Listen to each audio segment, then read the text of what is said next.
Senate approves cuts to NPR, PBS, and foreign aid programs. What does this mean? When it comes to decisions that could reshape the media landscape and foreign assistance programs, emotions run high. The recent Senate vote on slashing funding for NPR, PBS, and critical foreign aid initiatives has sparked a heated debate about priorities, public service, and taxpayer dollars.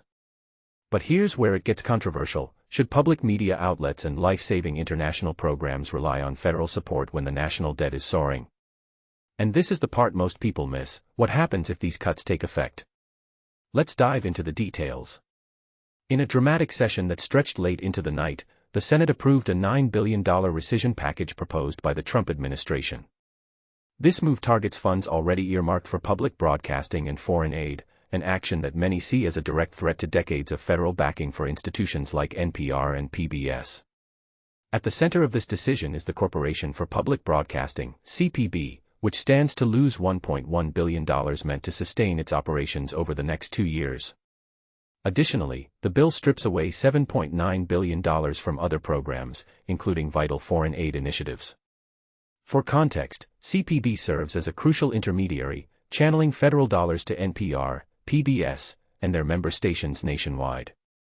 These organizations provide a range of services, from educational programming to emergency alerts during crises. Yet, despite their contributions, Republicans argue that taxpayer money shouldn't fund entities perceived as politically biased, or worse, unnecessary luxuries.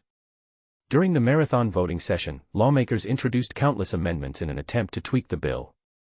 One notable proposal came from Senator Lisa Murkowski of Alaska, who sought to restore CPB funding while barring federal money from reaching NPR specifically. Her argument gained weight after a powerful earthquake struck her state earlier in the week. She recounted how local public radio station KUCB played a pivotal role in disseminating emergency information to residents amidst tsunami warnings. Public media saves lives, Murkowski emphasized, urging colleagues to reconsider. Unfortunately, her plea fell short, with a majority rejecting the amendment. Democrats voiced strong opposition throughout the process.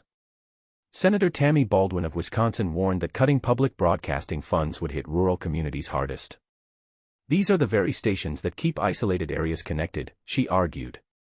Meanwhile, Republican Senator Ted Cruz doubled down on criticism of public media, accusing NPR and PBS of harboring leftist ideologies.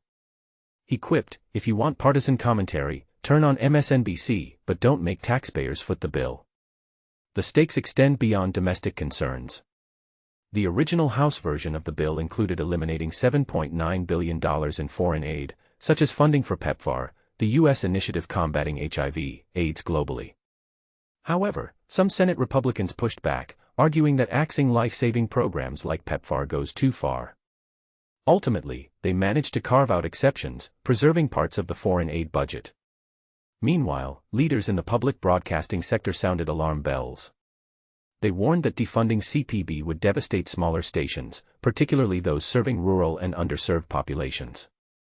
For instance, Native American communities rely heavily on tribal radio networks, which face potential collapse without federal support.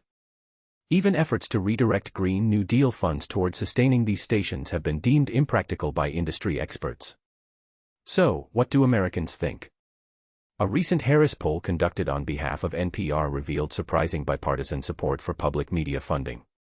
2/3 of respondents backed continued federal investment, citing its value to taxpayers. Notably, even a majority of Republicans expressed approval, suggesting that the issue may not align neatly along party lines. As the legislation moves to the House for final approval, questions linger. Is this a necessary step toward fiscal responsibility, or a short-sighted move that jeopardizes essential services?